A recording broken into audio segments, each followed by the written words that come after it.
नमस्ते। घर के बीचों बीच पेड़ों का जंगल उगा हुआ, खिड़कियों पर और ग्रिल पर और लोहे की चादरों पर लतरें चढ़ाई हैं। अगर मेरे पीछे देखें तो भयानक कूड़ा फैला हुआ है, झाड़ झंखाड़ जिसको एक आम और बोलचाल की भाषा में कहते हैं, फैला हुआ है। ये बेतिया राज की कहानी है। बेतिया राज जो शुरू होता है 1500 और 1600 ईस्वी के आसपास, कुछ लोग कहते हैं कि 1200 ईस्वी के आसपास शुरू होता है और आता है साल 1897, जब इस राज को कोर्ट ऑफ वार्ड के तहत डाल दिया जाता है। और तब से लेकर ये राज अपने वारिस की तलाश कर रहा है। अंग्रेज़ों द्वारा कोर्ट ऑफ वार्ड करने के बाद फिर राजा साहब 2 शादियां करते हैं। राजा साहब की रहस्यमय मृत्यु होती है। फिर जो ख़जाना है और जो एसेट्स जहाँ रखे जाते हैं, सोने चांदी हीरे जवाहरात रखे जाते हैं, सोने से जड़ी साड़ियाँ रखी जाती हैं, वहाँ पर एक चोरी होती है जिसको एशिया की सबसे बड़ी चोरी कहते हैं। फिर ये धूल खाए जंग खाए कुछ फर्नीचर्स आते हैं, कुछ लोग आते हैं, कुछ टूटे और दीमक लगे कुछ अलमारियाँ आती हैं, जो एक कहानी कहती हैं एक राज की जिसने अंग्रेज़ों के साथ मिलकर अकूत पैसा बनाया था, ऐसा कहते हैं। और फिर इस हालत में आ गया कि उसको सारी संपत्ति गंवा बैठा, लोग गंवा बैठा, वारिस नहीं मिल रहा है और सब कुछ अब ख़त्म होने की कगार पर है। आइए पूरी कहानी जानते हैं इसकी।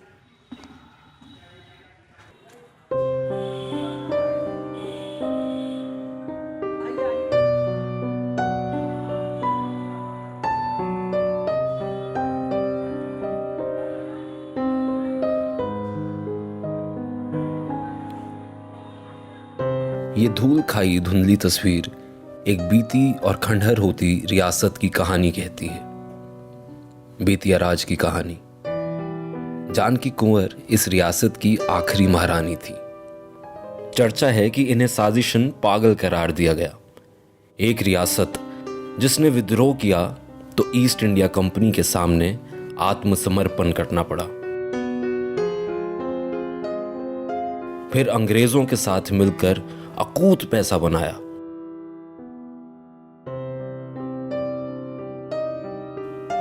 और अब एक अदद वारिस के इंतजार में है। शाहजहां के काल में पहली बार राजा बने उग्रसेन, बेतिया राज के पहले राजा। साल था 1629, लेकिन रियासत पहले से रही आई थी, चंपारण के राज की रियासत। और इसी बेतिया राज के आखिरी राजा हुए हरेंद्र किशोर। और उनकी रहस्यमयी मौत के बाद उनकी 2 बीवियों ने कुछ सालों तक रियासत को संभाला। साल 1897 में कर्ज में डूब चुकी रियासत पर लगे एक कानून ने इस खंडहर की नींव रखी। इस रियासत को अपना वारिस ढूंढने नहीं दिया। जानिए पूरी कहानी। नमस्ते। सिद्धांत नाम है मेरा और दी ललन टॉप की चुनाव यात्रा में, जो इसमें बिहार में है, बिहार के चंपारण ज़िले में है और बेतिया जो है इसका ज़िला मुख्यालय।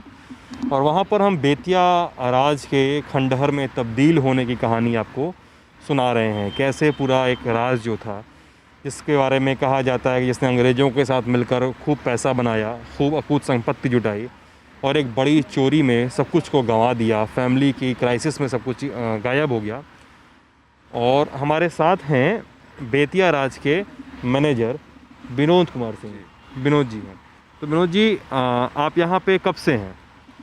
हम लगभग यहाँ 2.5 साल से हूँ। बेतिया राज प्रबंधक के पद पर पदस्थापित हूँ। बेतिया राज के मैनेजर के पद पे, मतलब आप बिहार सरकार की ओर से यहाँ पे अपॉइंट किए? बिहार प्रशासनिक सेवा के अधिकारी। बिहार पर, अच्छा, मतलब जो ये पूरा इसका रेवेन्यू जो बिहार सरकार के अंदर जाता है, तो आप उसको मैनेज करते हैं, इस पूरे स्टेट को मैनेज करते हैं। विनोद जी, ये कहा जाता है स्टेट के बारे में कि स्टेट की 1500 एकड़ की संपत्ति थी, या शायद उससे ज़्यादा की भी, क्योंकि अभी 2-3 सालों के पहले मैं खबर देख रहा था, तो उसमें कहा गया था कि इसकी कई सारी संपत्तियाँ कई ज़िलों में उभर के सामने आई, जिसमें सीवान भी था, सारण भी था और बिहार के बाहर के भी कई इलाके थे चंपारण के अलावा। ठीक है, गोरखपुर था, इलाहाबाद था, बनारस भी था। तो कहा गया है कि इन सारी संपत्तियों में 70-75%, 80% हिस्से पर कब्ज़ा हो चुका है और ये बात प्रशासन को पता है। तो क्या इस कब्ज़े को छुड़ाने के लिए या इस दिशा में कार्रवाई करने के लिए मैनेजमेंट के लिए प्रशासन ने क्या किया सर? देखिए, सर्वप्रथम बता दूं कि बेतिया राज की जितनी संपत्ति है वो कोर्ट ऑफ वार्ड्स के अंतर्गत है, जिसके संरक्षक माननीय सदस्य सराध्यक्ष राजस्व परिषद बिहार होते हैं। मैनेजर बेतिया राज के प्रॉपर्टी को मैनेज करते हैं। बेतिया राज की प्रॉपर्टी बिहार के 5 जिलों में, उत्तर प्रदेश के 8 जिलों में है। सारे ज़मीनों का सर्वेक्षण हम लोगों ने कराया है। लगभग आज के डेट में 14,500 एकड़ इन जिलों में ज़मीन है और सर्वेक्षण के दौरान पाया गया है कि लगभग 50% ज़मीन जो है अतिक्रमण है। इसके लिए बजाबते जितने भी अतिक्रमणकारी हैं उन पर अतिक्रमण वाद दायर किया गया है और हटाने की कार्रवाई चल रही है और उम्मीद है कि सारे अतिक्रमण को हम लोग हटा लेंगे। जो भी कृषि योग्य भूमि है उसका बजाबते हम लोग बंदोबस्ती करते हैं और खुले डाक से बंदोबस्ती होता है और उन लोग से रेवेन्यू जो आता है बेतिया राज के खाते में जाता है। रेवेन्यू लिया जाता है और बेतिया राज के खाते में सबमिट किया जाता है। और ये जो बेतिया राज में, बेतिया में जो यहाँ पे आपकी बिल्डिंग्स वगैरह हैं, जो शीश महल है, इस इलाके को जिसको रानी क्वार्टर कहा जाता है, तमाम हिस्से हैं, जो सामने सड़क के पार वाला हिस्सा है जहाँ पे घंटा घर है और पीछे आपका क्या कहते हैं कि ज़वारात खाना है, तो उसकी तो हालत बड़ी बदहाल है। उसके क्या मैनेजमेंट में हुए सर? उसका मैनेजमेंट किया गया कि नहीं किया गया, क्या हुआ? समय समय पर इन लोग का सब भवनों का रिपेयरिंग होता है, लेकिन कुछ बाहर कूड़ा बिखरा हुआ है, सुअर टहल टाइप की चीज़ें हैं और नज़रबाग पार्क के तरफ थोड़ा सा गंदगी है, तो म्यूनिसिपैलिटी का काम है और नज़रबाग पार्क म्यूनिसिपैलिटी को दिया गया है, उसका मैनेजमेंट म्यूनिसिपैलिटी करती है। जो आम सड़क है वहाँ पे इस तरह की थोड़ी गंदगी है, लेकिन ब्राज कैंपस में सामान्यतः प्राय गंदगी नहीं है। पीछे भी लोग बता रहे हैं, जैसे पीछे बाउंड्री वॉल है, ये बाउंड्री वॉल जो जा रही है पीछे तक गई है, लोग बता रहे हैं कि पूरा जंगल उगाया है, उसको भी कहीं तो मैनेज नहीं किया गया है। पीछे मतलब ये जो ठीक पीछे रानी क्वार्टर के पीछे का हिस्सा पूरा जंगल उगाया है, मतलब उसको कहीं से सफाई नहीं करवाना, खरपतवार कटवाने की कार्रवाई नहीं।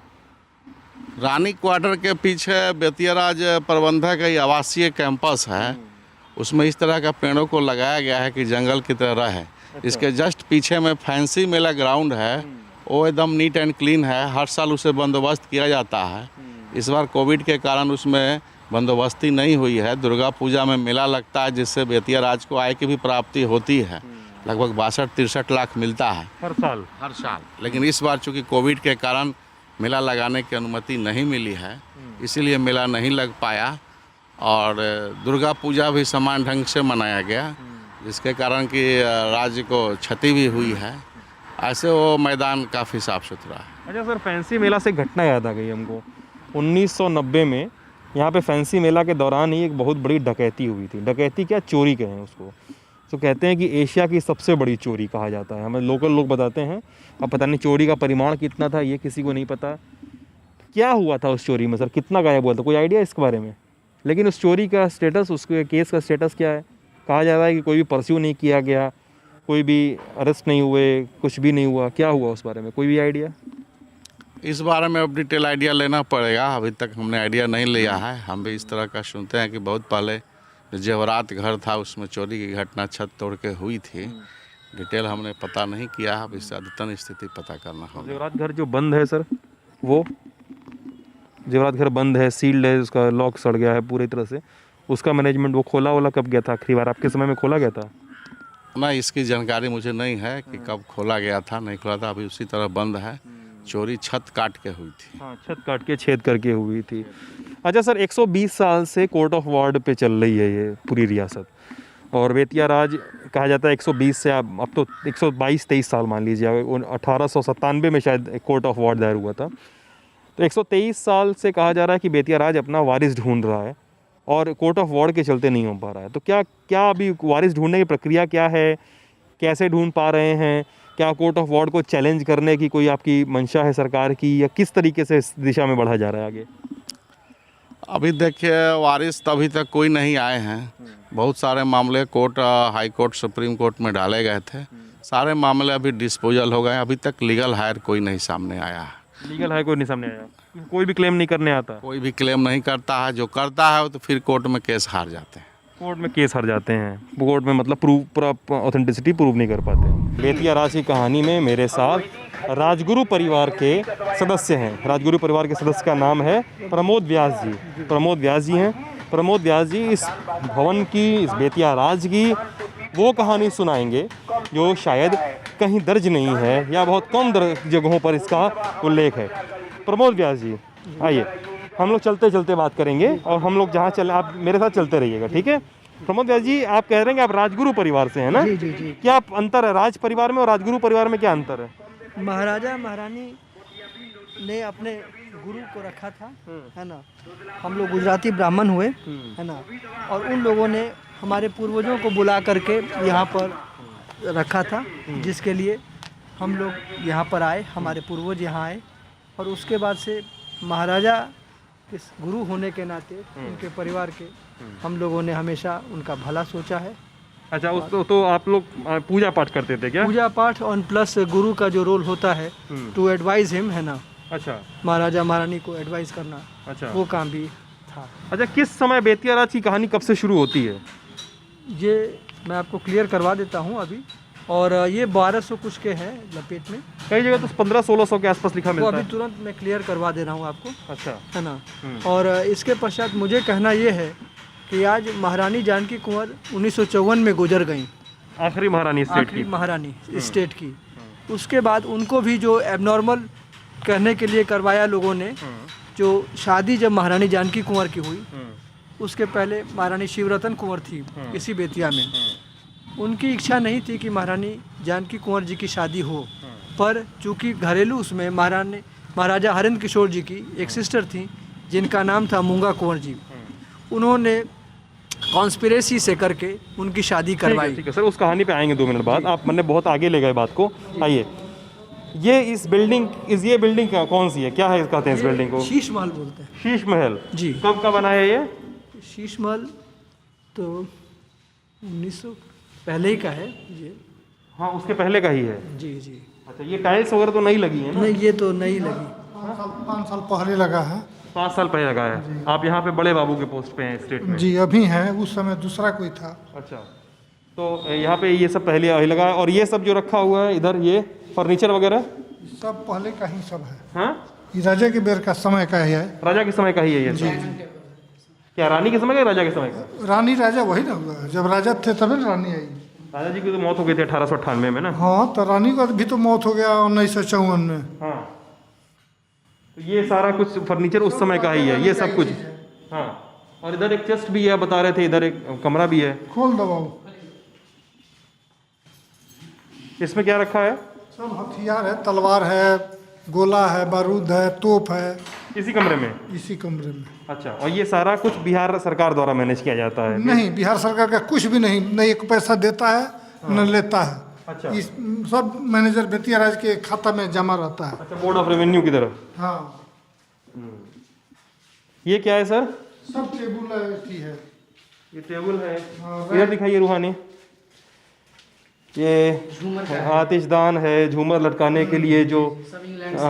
हाँ जी, इंग्लैंड का ये सब है। सब इंग्लैंड सब का है। इंग्लैंड से है। अच्छा, लोग बता रहे हैं कि इंग्लैंड का है और ये काफ़ी भारी है, मेटेलिक है। कांति मिट्टी का है कि मेटल है? मेटल है, मेटल है। हाँ, ये आतिशदान वगैरह बना हुआ है यहाँ पे पुराने ज़माने का। ये पूरा एक फहरिस्त लगी हुई है। नीचे रखा हुआ है आतिशदान, इधर भी रखा हुआ है। ये पूरे इस सारे ग्लास का बना हुआ है। हाँ हाँ जी, पूरे कलाकारी है। हाँ, कलाकारी है, सब पर डिजाइन बना हुआ है। अच्छा, सब पे कलाकारी है। और ये रखा हुआ है तब से, वहाँ से उसी समय से रखा हुआ है? जी, उसी समय से रखा हुआ है। अच्छा, ये सब ब्लू ग्लास, रेड ग्लास। हाँ, इधर भी है रूहानी। उसी का इधर छोटे किस्म के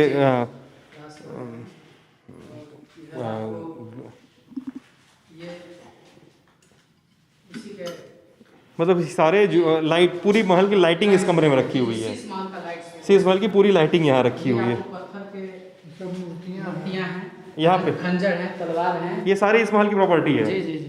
तोप है। तो एक सेकंड अंदर एक लोग ही आइए, हाँ आप ही आइए, रूहानी को आने दीजिए। हाँ, ये धान कूटने मसाला ओखल वगैरह के मुसल लिए है। ओखल मुसल है, ये गोला है, ये तोप के गोले हैं, हाँ ये हांडी है खाना वाना बनाने के लिए। ये तोप का मुहसिरा है। जी जी जी। अच्छा, और शंख वगैरह वहाँ पर रखा हुआ है, शंख वगैरह, शंख वगैरह है। रूहानी इधर आ जाओ, जी जी। उनको आने दीजिए जी आप। लैंप है, वो लालटेन उस समय के हैं वो सब। ये क्या है? भैंसा का सींग है, भैंसे का सींग, सींग है। ये ग्लास वगैरह है उस समय के। जी उस समय ग्लास है, और ये सब खड़ग हैं बलि वली चढ़ाने के लिए उस समय बहुत सारे। ठीक है, ये सब आपको जो है ये सब उस समय के सारे हथियार रखे हैं। ये सब तलवार वगैरह, ये सब ये खंजर हो गए जी, ये सब राजा का खंजर हो गया। नीचे मूर्तियाँ रखी हैं कई सारी। मूर्तियाँ भी रखी हुई हैं, और ये किस राज परिवार का एक निशान सिंबल जो है अच्छा, ये है उस समय का राज परिवार का सिंबल है। सिंबल एक ये हो गया इस पर ऐसा। पूरे जंग खा गया पूरी तरह से ये। जी गंधर्व का फोटो वगैरह है, और हाँ हाँ, गंधर्व का फोटो है इस पर लगा। अच्छा जी। अच्छा। और इधर मूर्तियाँ देखनी है मुझे, मूर्तियाँ कैसी कैसी जी हैं? मूर्तियाँ हैं यहाँ। तो तमाम पुराने किस्म के बर्तन हैं इधर, और इधर ये मूर्तियाँ हैं। 120 मूर्तियाँ हैं, फिर हाँ। बशरा बैल हैं, ठीक है, और ये देवी देवताओं के भी पिक्चर हैं, गाय हैं, ये सब उस समय का बना हुआ कलाकारी है कलाकारों का। तो बड़े बाबूजी इतनी खराब हालत में कैसे आ गया? क्या? इतनी खराब हालत में कैसे आ गया सब? किस चीज़ का? ये सारा सामान जैसे धूल खा रहा है, जंग खा रहा है, रिस्टोर नहीं किया गया, म्यूजियम नहीं बनाया गया। म्यूजियम के लिए हुआ था कि म्यूजियम बनने वाला है। अच्छा, लेकिन अभी कब तो बात ऑफिस हुई? ऑफिस खुल गया है, यहाँ कोई काम हो नहीं रहा है म्यूजियम का। हाँ लेबर सब उसका स्टाफ इसी तरह पैसा उठा रहा है, हाँ, कोई काम नहीं हो रहा है म्यूजियम का। म्यूजियम में नहीं बनना चाहिए, फिर भी सफाई, साफ सफाई भी नहीं हो रही है यहाँ पे। सर सफाई तो मानते हैं कि चार्ज का चीज़ है, जब लेबर लगाया जाएगा सफाई होगा। हाँ, इधर रानी क्या है? उधर नालकी पालकी है रानी जो। और ये है सो मतलब कि उस समय सर्व किया जाता था प्लेट वगैरह में, नाश्ता पानी वगैरह ये सब तस्तरी हो गया उसमें इस पर थालियाँ वगैरह? हाँ नमकीन वगैरह रख करके, चाय रख करके, या जो भी है। ये सो पालकी है या संदूक नहीं है? नहीं, ये संदूक है, पालकी आपको अंदर है। अच्छा, ये संदूक है, खजाना कहीं ले जाने के लिए, ये कहीं से राजस्व आ रहा है, हाँ। कहीं जा रहा है, वो संदूक रखा जी हुआ जी है। उसके लिए है। और यहाँ हमारा जो है, तो ये लो बाबू जरा ये इसको खोलो।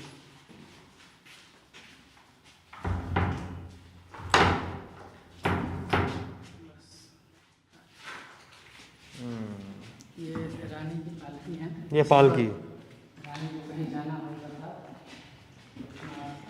जमीन पर देख कर बैठ रूहानी। करके अपनी जाती थी। बारिश का पानी ये सब खराब हो रहा था, इसके नीचे था चूँकि, यहाँ से बारिश का पानी नीचे गिरता हाँ है हाँ, लगातार। तो ये खराब हो गया, तो इसको यहाँ से घसका करके इधर रखा गया है। यानी बारिश होती है, पानी जरूर गिरता है, पानी निश्चित खिसका दिया गया। निश्चित निश्चित, बहुत बुरा हालात में है ये जो है। खींच करके से किया गया, और बेतिया राज की इतनी आमदनी नहीं हो पा रही है, जिससे ऐसा मतलब कि भुगतान वगैरह एक बेहतर मिल सके कर्मचारियों को या पुजारियों को या किसी को, इसलिए रख रखाव में फंडिंग के कमी के कारण, हालांकि संपत्ति तो बहुत सारी है, मैंने 1400-1500 बीघा जमीन है, ठीक ना, और राजस्व का नहीं ये हो पा रहा है, अतिक्रमण का इतना सो जाल फैला हुआ है कि कुछ। अच्छा, ये बताइए, हमको कहानी जाननी है, राज की पूरी कहानी बताइए राजगुरु जी। कहानी कब से शुरू होती है बेतिया राज की?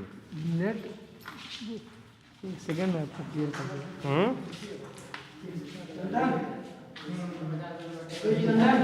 अच्छा, ये बताइए, इसके अलावा, शीश महल के अलावा और कौन सी जगह है इस पूरे इस रियासत में?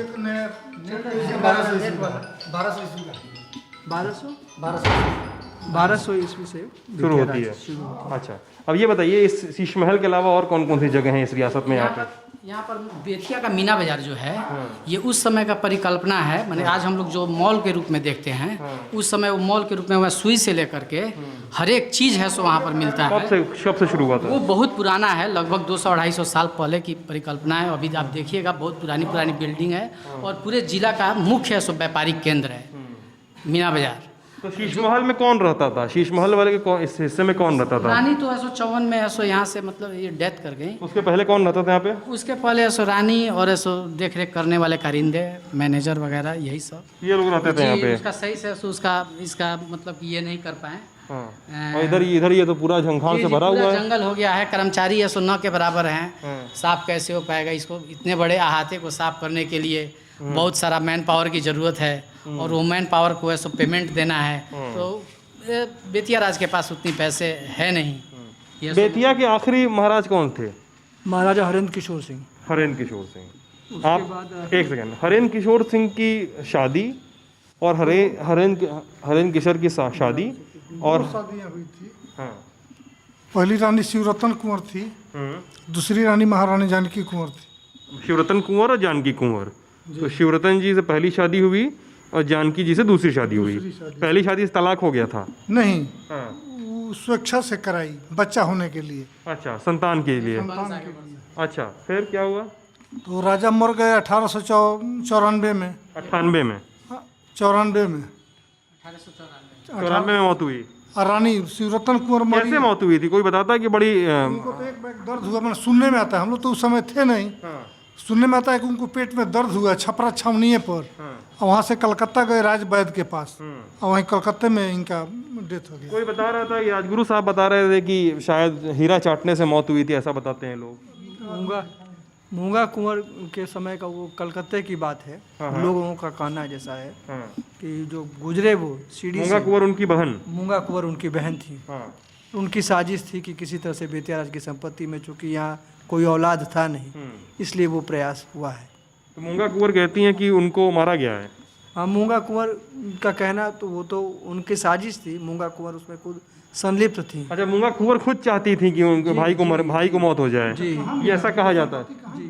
और एक सेकंड, संपत्ति नहीं मिल पाई। तो कैसे हुई थी मौत? क्या कहानी है? महारानी जानकी कुंवर की शादी होने के पश्चात एक बार उन्होंने अपना वो रखा कि भाई हमारी शादी हो गई है, तो बच्चों के निमित्त में उन्होंने अपना वो कहा महाराजा से कि भाई हमें भी बच्चा चाहिए, है ना।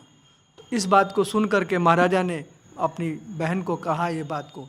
उससे उनकी बहन ने विक्षुब्ध होकर के सोचा कि भाई अब इसका तो दूसरा कोई उपाय नहीं है सिवाय उनके गुजरने का, तो ताकि ये तो फिर बात भेद खुलेगा। तो उनके कॉन्स्पिरेसी से जो बाहर के उस समय के अंग्रेजी शासन के लोग बाग थे, उन लोगों ने मिल करके और ये कहा, महारानी ने उनको एडवाइस किया कि आप उस तरह से कर लीजिए। तो सुना जाता है कि वो जब सीढ़ी से उतरे गिरे हैं तो उसके हाथ में हीरे का अंगूठी था, उसी को चाट लिया गया। और उसके बाद में महारानी जब ये महाराजा गुजरे हैं तो गुजरने के पश्चात डॉक्टर ने भी उनके नब्ज नाड़ी को नहीं चेक किया, ये भी कहा जाता है। जो वैद्य वगैरह थे उस समय वैद्य थे वहाँ पे, मतलब टोटल कॉन्स्पिरेसी में थे किसी तरह से संपत्ति को हड़पने के लिए। और जब महाराजा गुजर गए तो महाराजा की बहन, आप मतलब आप जैसा बता रहे हैं, महाराजा की बहन ने मरवा दिया उनको। किनके साथ मिली हुई थी? वो अंग्रेजी शासन के साथ, अंग्रेजों के साथ मिलकर मरवा के दिया? साथ वो मिली हुई थी। अच्छा, जिसके चलते ये घटना हुई। अच्छा, अंग्रेजों के साथ मिलकर उन्होंने अपने भाई को ही मरवा दिया, ये कहानी चलती है। अच्छा, ठीक है, फिर क्या हुआ? फिर उसके बाद गुजरने के पश्चात में अंग्रेजों को सुविधा हो गई इस काम को करने के लिए। और फिर तब मिल करके महारानी के साथ में महारानी को यहाँ पर बेतिया ले आ करके यहाँ पे उनको एबनॉर्मल बनाया गया। एबनॉर्मल बनाया गया? हाँ, मतलब ये शो करते हुए कि भाई वो पागल है। उसमें हुआ क्या कि एक लीला करके दाई थी यहाँ पे, जो खाना बना करके महारानी को खिलाती थी। शिवरतन कुंवर कहाँ थे इस समय तक? पहली महारानी शिवरतन कुंवर और जब महारानी जानकी कुंवर दोनों कलकत्ता से साथ में आए। और आने के पश्चात में महारानी जानकी कुंवर के विषय में महारानी शिवरतन कुंवर ने एक डेट रखा कि बच्चे को अडॉप्ट करने के लिए, क्योंकि बच्चा यहाँ था नहीं। तो जिस दिन उन्होंने डेट रखा, संजोग से दुर्भाग्य का दिन था, उस दिन महारानी स्वयं जो है शिवरतन कुंवर जी एक्सपायर कर गई। अच्छा, तो उनके भी गुजर जाने के बाद तब महारानी जानकी कुंवर अकेले रह गई। तो ऐसी परिस्थिति में और उन लोगों ने सोचा कि भाई इस तरह से कोई ऐसा योजना अपना किया जाए, तो उनको यहाँ पर खाना के लिए महारानी जानकी कुंवर के बारे में कहना है कि जहाँ तक सुना गया है और लिखा हुआ भी मैगज़ीन में भी पढ़ा गया है, उसमें भी ये स्पष्ट बात है कि महारानी जानकी कुंवर जब खाना खाती थी तो वो अकेले खाना खाती थी। खाना मतलब उसको लीला दाई उस समय में थी और वो क्रिश्चियन थी दाई। अच्छा। और दाई जो है सो ले आके खाना उनको परोसती थी, महारानी अकेले खाती थी। लेकिन उस दिन संजोग से जब महारानी शिवरतन कुंवर के गुजर जाने के बाद जब एक बार जब भोजन का बात हुआ तो उन लोग उस समय में लेइस करके एक वहाँ पर मैनेजर थे बेतिया राज के, और वहाँ के और जो फर्दर जो सीनियर पदाधिकारी लोग थे वो सभी लोग यहाँ आए बेतिया, और महारानी शिव जानकी कुंवर जी ने अपने भोजन के लिए कहा कि लीलादाई को कि ले आओ खाना। लीलादाई को एक बार कहा, 2 बार कहा, 2-3 बार रिपीट किया। तो फिर रिपीट करने के बाद जब खाना नहीं आया इनके पास, तब उसके बाद से महारानी फिर उठ करके गई और तब उन्होंने फिर कहा, फिर लौट करके जब आई तो काफ़ी विक्षुब्ध थी वो कि भोजन मतलब उनको नहीं दिया जा रहा है, आज दुर्भाग्य का समय वो। तो उस पर जो है महारानी शिवरतन कुंवर तो थी नहीं, अब महारानी जानकी कुंवर अकेले में थी। उसी दरमियान में सारे पदाधिकारीगण चले आए और उसी समय लीलादाई खाना लेकर के हाजिर हुई। तो सबों के सामने तो महारानी खा नहीं सकती थी, तो महारानी ने खाने से इनकार कर दिया। तब वो लोग सभी लोग हंसने लगे कि बात बताइए, खाने के लिए ये कह रही थी कि इनको भूख लगी हुई है, और हम लोग खाना जब लेके आए हैं तो सबों के सामने खा नहीं रही थी। तो चूंकि सबों के सामने खाती नहीं, इसलिए उन्होंने नहीं खाना खाया। तब उन लोगों ने पदाधिकारीगण ने, अंग्रेजों ने मिल करके कहा कि इसके लिए एक निमित्त करके एक बैठक बुलवाई जाए जिस पर ये डिसाइड किया जाए कि महारानी एबनॉर्मल है कि नहीं। और तब तक ये संपत्ति कोर्ट ऑफ वार्ड घोषित की जा चुकी हाँ, थी। तब तक कोर्ट ऑफ वार्ड ये संपत्ति 1 अप्रैल 1897 में। क्या होता है कोर्ट ऑफ वार्ड का मतलब? आइए। कोर्ट ऑफ वार्ड जो है बेतिया राज की एक वो है। मैं आपको कोर्ट ऑफ वार्ड्स के उसी दरमियान में क्या होता है कोर्ट ऑफ वार्ड, जैसे हमको किसी को समझाना हो आसान भाषा में? आसान तो राजस्व परिषद हुआ, कोर्ट ऑफ वार्ड्स है ना। कोर्ट ऑफ वार्ड्स में एक वो उसका अलग है सेक्शन है, उसके तहत में वो प्रॉपर्टी उसके देख रेख में कोई भी आदमी यदि किसी भी तरह से उसका कोई नहीं है देखने वाला, तो वैसी परिस्थिति में कोर्ट ऑफ वार्ड्स के तहत वो जमीन जा सकती है। रेवेन्यू को रेवेन्यू को दी बोर्ड ऑफ रेवेन्यू को दी जा सकती है। अच्छा, अब बोर्ड ऑफ रेवेन्यू को जमीन दी जा सकती है कोर्ट ऑफ वार्ड के तहत देख रेख करने के लिए। Just custodian, custodian। Board of revenue is just custodian. और जब भी कोई प्रॉपर्टी का असली वारिस आएगा, प्रॉपर्टी का असली वारिस तो ढूंढा नहीं गया होगा अभी तक। अभी वो कोर्ट में मैटर है, लेकिन वो क्लियर हो ही जाएगा। 123 साल से अभी तक किसको प्रॉपर्टी का वारिस नहीं मिला। उसमें अनेकों बार 180 लोगों ने इसमें वो किया, तो 180 लोग 180 लोगों ने क्लेम किया है। क्लेम किया। उन सभी लोगों के दावे खारिज हो गए, लेकिन एक भगवती शरण सिंह है जिनका दावा कुछ के बराबर चला, है ना। अब उसी में वो लोग कोर्ट में मैटर है।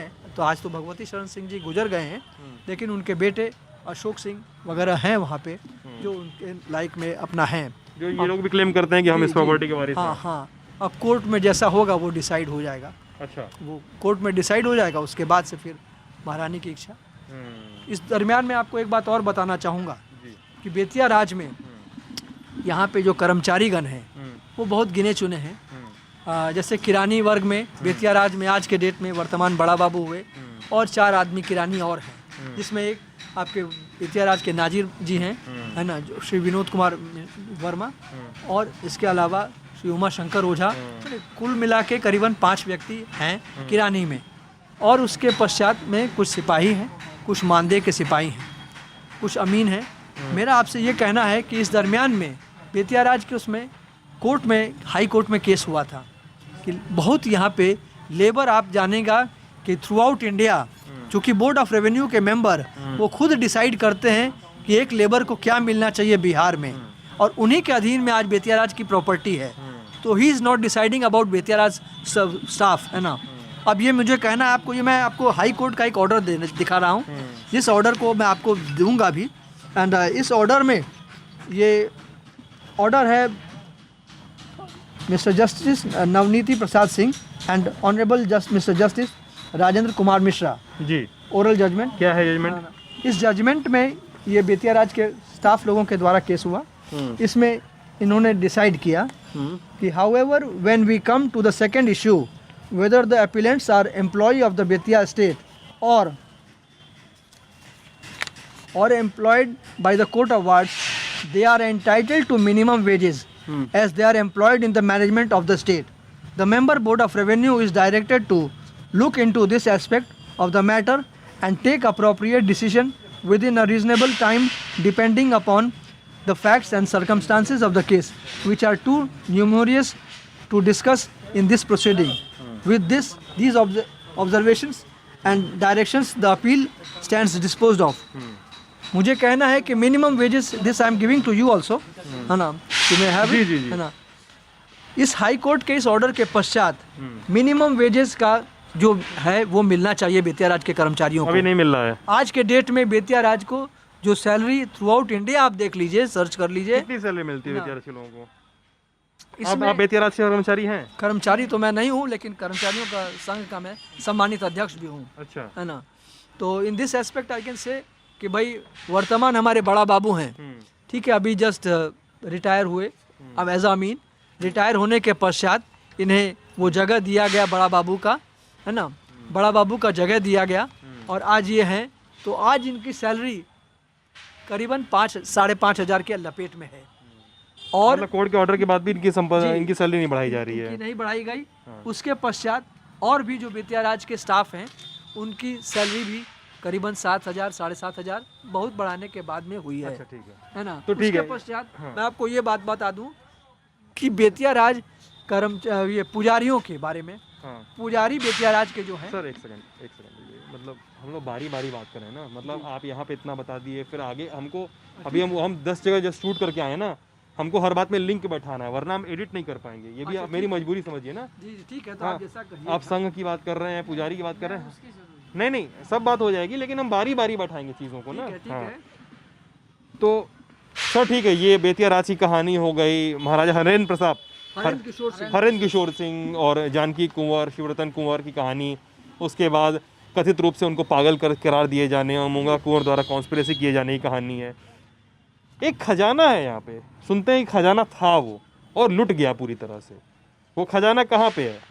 वो खजाना मैंने आपको वो दिखाया था जगह। अच्छा, वहाँ जवाहरात घर। जवाहरात घर, तो वहीं पे वही वो खजाना का, और वहीं पे लूट हुई है, एशिया की सबसे बड़ी लूट, सबसे बड़ी चोरी, लेकिन आज तक कोई चोर नहीं पकड़ाया। चलिए आइए उसको भी देखते हैं। बेतिया राज जो इसके पर आरोप लगते हैं कि अंग्रेज़ों के साथ मिलकर बेतिया राज ने अकूत पैसा बनाया, और पीछे है बेतिया राज के खजाने का भवन। पीपल का पेड़ अपनी जगह क्लेम कर चुका है, अपना घर बना चुका है खजाने के ऊपर। इस खजाने में जो चोरी हुई थी उसे कहा गया कि वो एशिया की सबसे बड़ी चोरी है। क्या थी चोरी खजाने में, क्या क्या था, खजाने का किस्सा क्या क्या है?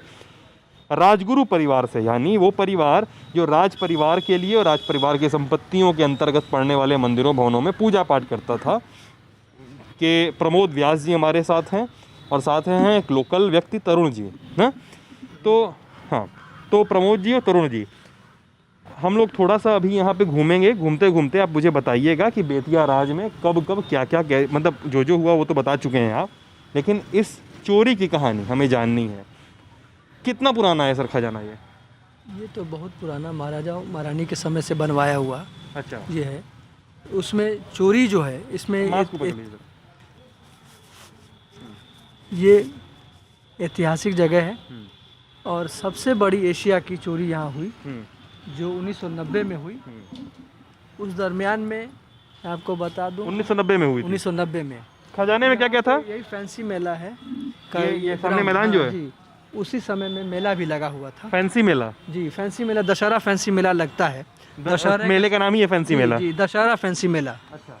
तो उस दशहरा फैंसी मेला में ये संजोग से क्या हुआ कि यहाँ पर इसमें ये जितने जगह हैं चारों कोने पर माइक लगे हुए थे। इस पूरे भवन के चारों कोने पर भवन लाउड स्पीकर लगा हुआ था। और लाउड स्पीकर लगा करके ये लोग जो है आवाज़ तो किसी तरह से आवाज़ नहीं जाए, इसमें यदि कुछ कार्यक्रम हो रहा है तो वो बात गुप्त रहे, इसके लिए वो कार्यक्रम जिन लोग उस समय के जो मेला के ठेकेदार थे उन लोगों ने उस तरह का आयोजन किया। अच्छा, कि यहाँ पे कुछ भी अगर करे तो आवाज़ न जाए, आवाज़ न जाए। ठीक है, आइए। फिर उसके पश्चात जब 1990 में जो चोरी हुई क्या तारीख थी चोरी की, याद है आपको? जी तो चोरी की तारीख क्या थी? तारीख तो कहना वो देख करके कहना पड़ेगा, तारीख तो नहीं बताऊँ। 1990 में चोरी हुई, अच्छा। ये कंफर्म हूँ मैं। और दशहरा का यानी अक्टूबर सितंबर अक्टूबर इसी दरमियान में होता है, नवंबर में इसी में। ठीक है, लेकिन वो चोरी पर आएंगे अभी। खजाने में था क्या क्या? खजाने में तो बहुमूल्य सामान, बहुत सारी सामान थी। बेतिया महारानी की साड़ियाँ थी जड़ी और हीरा से जड़ी हुई। इसके अलावा सोने चांदी की जो है और मुकुट वगैरह था। देवी देवता का है सो अष्ट धातु का मूर्ति, सोने की मूर्ति, चांदी का मूर्ति, खम्बा, गिल्लियाँ, असरफियाँ। जो उस समय जो चोरी हुई थी, उस समय मैं था 13-14 साल का, और पास में ही मेरा घर है। और ये एशिया का सबसे बड़ा चोरी हुआ था। परंतु उस समय इस चीज़ को, ठीक है, मतलब इतना सामान यहाँ पे था। हाँ, बहुत ठीक है, सामान, अरबों खरबों का। अरबों खरबों का सामान था। और ये उसका दीवार है उस खजाने के अंदर जाने का। दरवाजा हो गया, 3 दरवाजा है अंदर, 3 दरवाजे के बाद है। अच्छा, मतलब इसके बाद 2 दरवाजे ऐसे और जी, और अंदर है जी, अच्छा, उसके बाद अंदर जा सकते हैं। अंदर जा सकते हैं। तो ये मतलब ये तो लोहे की कुंडियां लगी हैं, पूरी तरह से जाम है ये तो। जाम कर दिया गया है। जाम कर दिया गया। जाम कर दिया गया हालांकि चोरी ऊपर से काट करके छत हुई थी। अच्छा, कैसे हुई थी चोरी? चोरी उस ऊपर से जो छत है, उस छत को ऊपर में एसिड क्या उस टाइप का वो था, वो जो बाहर का था केमिकल, उस केमिकल को लगा करके हाँ। उसको काटा गया और अरबों खरबों की चोरी हुई।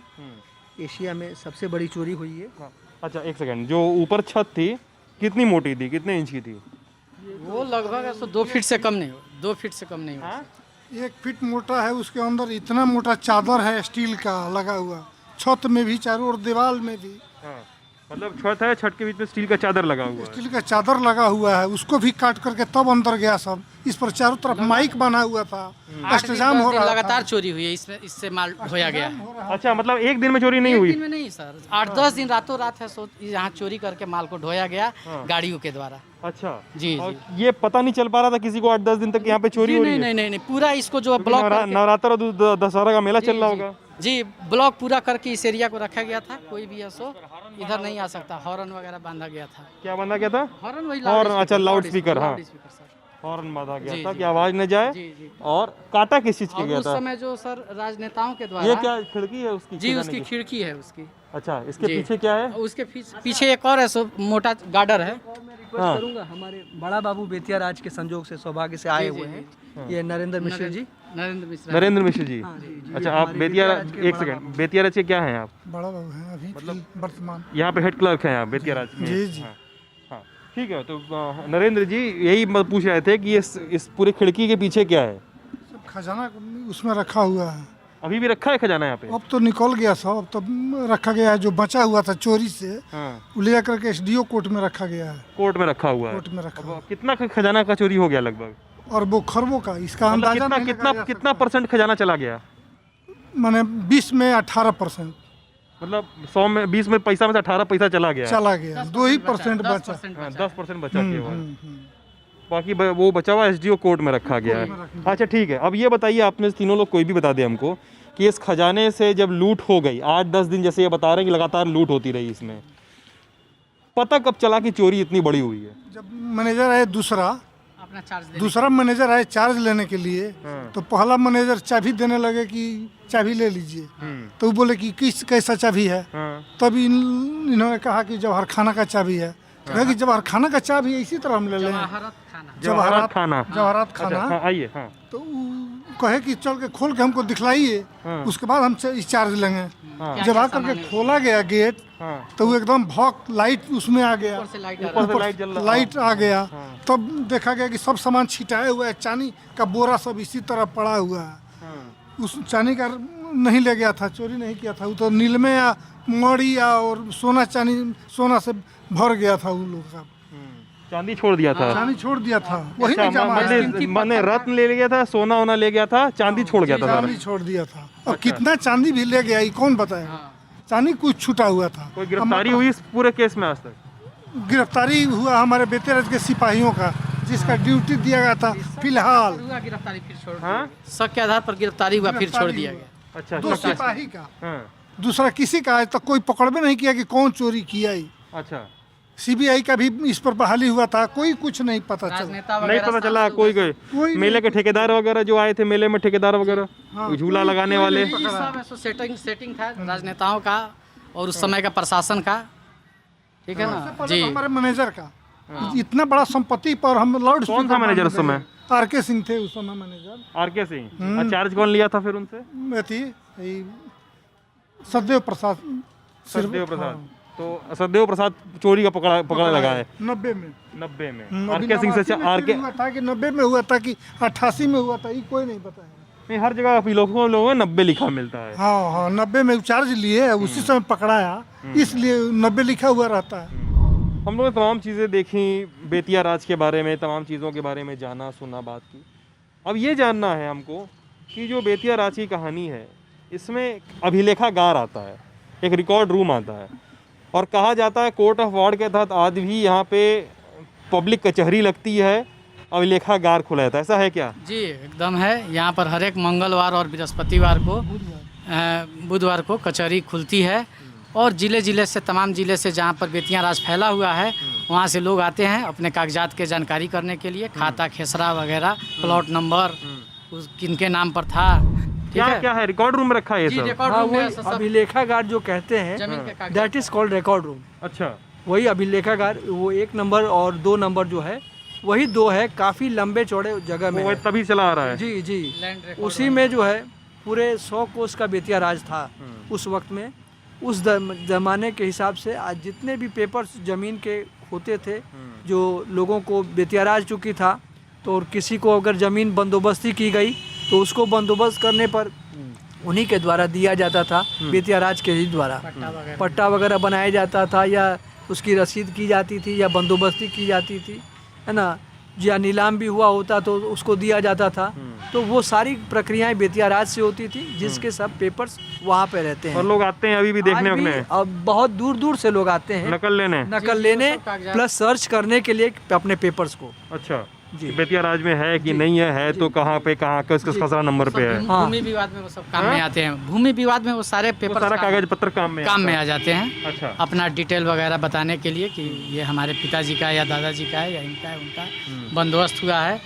बहुत लोगों को जो है आपको गोड़ाइती में भी ज़मीन है सो मिला हुआ था, जो राज के टहलुआ थे, जो काम करते थे, दूध पहुंचाते थे, नाई का काम करते और थे। ये सब जमीनें जो है इधर जो बता रहे थे आप कब्जा है ये सब सारा इधर, जी इधर ऐसो ये सारी ज़मीनें जो हैं लोग ऐसो कब्जा करके रखी हुई हैं। कितनी जमीन पर कब्जा है बेतिया बहुत राज में? सारी ज़मीन है।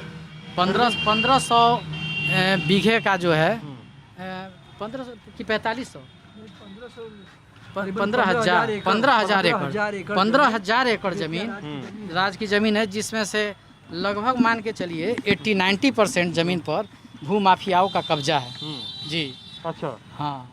और ये क्या कहते हैं कि अब कब्जा है, बाकी बेतिया शहर में क्या क्या है, कॉलेज भी है और सर्किट हाउस भी आप बता रहे थे। जी बेतिया शहर में आपको कॉलेज है, वो बेतिया मैनेजर का जो है, बेतिया राज का जो मैनेजर था उस समय लाई साहब, उनको रहने का वो स्थान था, बहुत भव्य है, जो अभी कॉलेज के शक्ल में है। इसके अलावा बेतिया शहर के जो समाहर्ता हैं, जिला पदाधिकारी हैं, वहाँ पर जो है वो महल है, वो भी बहुत बड़ा भव्य है। सब बेतिया राज के अंदर आता जी है। जी बेतिया राज के अंदर ही आता है। बेतिया का जो सर्किट हाउस है, मेहमान को जो ये किया जाता है, तो वो बहुत बड़ा भव्य बिल्डिंग है, जो कि राजा के जितने भी है सो आपको आते थे मेहमान, वो वहाँ पर रुकते थे। यहाँ पर जस्ट इसके पीछे है सो आपको एक तो क्रिश्चियन लोगों का ये आपको है क्या बोला जाता है, चर्च है, जो कि आपको लगभग 150-200 साल पुराना चर्च है। वो भी बेतिया और राज्य में है। हाँ, बहुत भव्य चर्च है, जो कि राजा जो है सभी धर्म के लोगों को एक समान और अच्छे से जो है मतलब कि ग्रो वो करने सब का। जमीनें भी इसके अंदर ही आती हैं। जी वो सारी ज़मीनें जी। तो ये थी बेतिया राज की कहानी। तो ये थी बेतिया राज की कहानी। क्या हुआ था, किससे चोरी के राज के बसने उजड़ने बिखरने की कहानी, किस बदहाली से गुजर रहा है कि शीश महल की दीवारों पर लोगों के पेशाब के दाग हैं, पान की पीकें हैं, तमाम असंगतियां हैं, झाड़ झंखाड़ का मैदान है, जानवरों के मरने की सड़ांध है यहाँ पे। और यहाँ के जो मैनेजर हैं विनोद कुमार सिंह, उनका पक्ष आपने सुना और पूरी कहानी आपने सुनी और अपनी राय से हमें ज़रूर अवगत कराइएगा। मैं सिद्धांत हूँ, साथ में रूहानी है। आप देख रहे थे लीला लंटॉप। बहुत बहुत शुक्रिया।